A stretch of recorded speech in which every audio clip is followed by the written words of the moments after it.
R-Truth va gagner le Rumble. J'en suis sûr.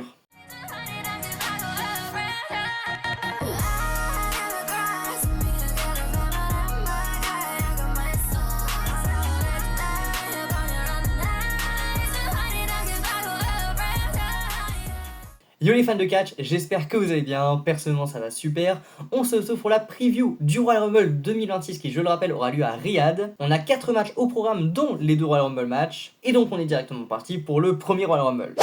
Bon, perso j'ouvrirai le show avec le Royal Rumble féminin, d'ailleurs j'ai fait une vidéo à son sujet, n'hésitez pas à aller la voir. Et ce Rumble féminin qui s'annonce vraiment très cool, il y a déjà plusieurs participantes d'annoncer comme par exemple Jordynne Grace, Liv Morgan, Rhea Ripley ou encore Io Sky. Et honnêtement, il y a pas mal de suspense. Rhea Ripley peut gagner le Rumble, Io Sky peut gagner le Rumble, Liv Morgan peut gagner le Rumble. Bref, il y a beaucoup de favorites. Niveau des retours aussi, on pourrait avoir par exemple le retour de Bianca Belair et oui, c'est EST qu'on n'a pas vu depuis très longtemps maintenant.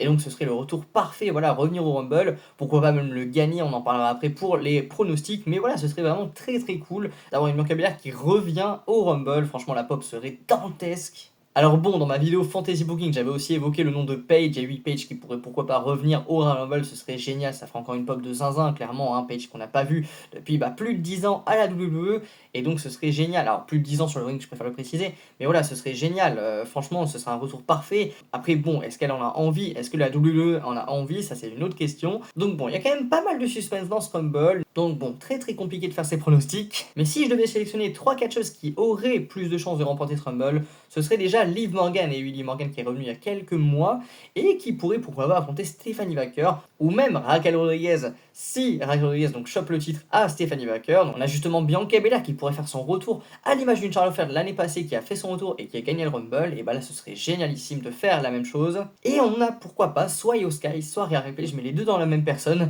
vous allez voir pourquoi. Parce que si une des deux remporte le Rumble, je vois bien un match Stephanie Baker face à Io Sky face à Rhea Ripley à WrestleMania. Mais bon, il faut bien choisir et je partirai sur Bianca Belair qui remporte le Rumble pour aller affronter Jade Cargill lors de WrestleMania. Donc bon, dites-moi vous vos pronostics en commentaire, n'hésitez pas d'ailleurs aussi, je le place, à vous abonner. Et nous on est parti pour le deuxième match. Deuxième match, c'est le carrière match, et oui, le match entre Gunther et AJ Styles, puisque je le rappelle, AJ Styles va mettre sa carrière en jeu lors du Royal Rumble, et d'après les dernières déclarations qu'on a, eh bien il y a possibilité qu'il prenne sa retraite lors du Royal Rumble, sachant qu'en plus le contrat d'AJ Styles prend fin dans quelques jours il me semble. Bref, ça sent vraiment pas bon pour ce match. Ça me ferait chier honnêtement qu'il prenne sa retraite maintenant. Enfin, je veux dire, faut minimum le faire aller jusqu'à WrestleMania. Tu fais Punk face à AJ Styles par exemple à WrestleMania, mais waouh en fait. Bref, tu le fais aller jusqu'à WrestleMania, peu importe face à qui tu le mets, tu le fais aller jusqu'à WrestleMania, c'est logique. Parce que là, au Rumble, ça me semble trop tôt. Enfin, on savait qu'il allait prendre sa retraite en 2026, mais pas au Rumble, merde. Donc bon, j'avoue que je serais parti sur une victoire d'AJ Styles de base, mais bon, sachant les dernières informations qu'on a, je partirais malheureusement sur une victoire du ring général Gunther, qui décidément n'arrête pas de mettre les catcheurs en retraite. Ensuite, le match pour le titre Undisputed, le seul match pour un titre, entre Drew McIntyre, le champion, ça fait tellement du bien de dire ça, et Sami Zayn. On a vraiment un top heel contre un top face, et en plus Sami Zayn est un peu chez lui, puisqu'en Arabie Saoudite il a vraiment à chaque fois un accueil incroyable. Donc bon, est-ce qu'on pourrait avoir la surprise d'un Sami Zayn qui gagne ce match, sachant qu'en plus Drew McIntyre s'est mêlé du match de Jacob Fatu et de Cody Rhodes lors de SNME, il les a tous les deux attaqués, donc pourquoi pas une intervention des deux pour coûter le match à Drew McIntyre. Ça pourrait être une possibilité, je l'ai vu dans certaines vidéos, et ça pourrait être sympa, mais le truc c'est qui va affronter Sami Zayn du coup. Si Sami Zayn prend le titre, qui va l'affronter? Voilà, là j'ai pas d'inspi.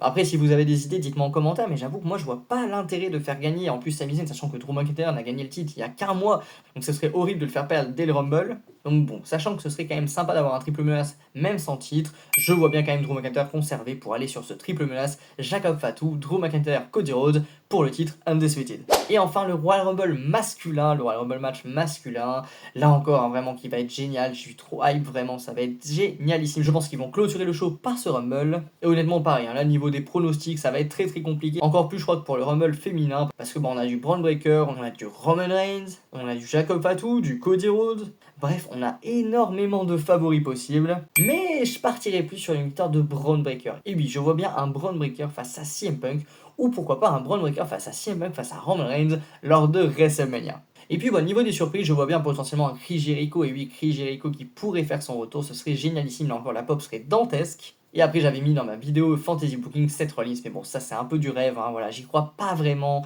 j'espère en plus profond de moi, mais j'y ne crois pas clairement, il est en pleine période de rééducation, donc bon, faudrait pas le faire revenir trop tôt. Donc on va déjà rester sur Chris Jericho qui serait déjà une très très bonne surprise. Et le reste, on verra. Bon voilà, en tout cas c'était ma vidéo pronostic. N'hésitez pas à me faire vos pronostics en commentaire. Et on se retrouve très très vite pour la vidéo résultat. C'était Catchol les boss. Ciao ciao.